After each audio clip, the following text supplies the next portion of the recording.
Assalomu alaykum hammaga, hurmatli kuzatuvchilar. Kimni korxonasida elektrosit bilan shartnomasi bo'lsa, sizlarga bitta zo'r layfhack ko'rsatib qo'yaman. Buni bilib olganingizdan keyin xohlagan paytingiz kirib, kabinetingizga, shaxsiy kabinetingizga elektr energiya xarajatini va qoldiqlarini tekshirib tursangiz bo'ladi. Xo'p, buning uchun biz shaxsiy kabinetga kiramiz.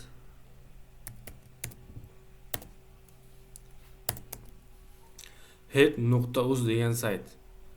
Xuddi shu saytga kiramiz. Private kabinet.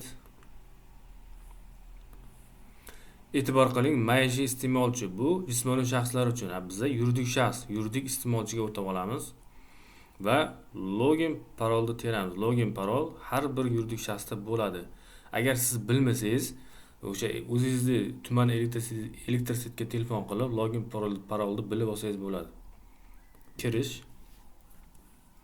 Mana ko'rib turganingizdek, yuridik shaxsdek shaxsiy kabineti hamma ma'lumotlar bor, shartnoma raqami, sanasi. Imamda qancha, qaysi oyda qanchadan rasxod qilganingiz batafsilni bosamiz. Bu yerda qancha to'lov qilganingiz, har oyma-oy hammasi mana ma'lumotlar batafsil ko'rsatilgan.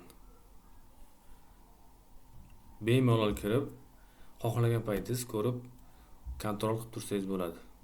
Rahmat hammaga. Kuzatishda davom eting.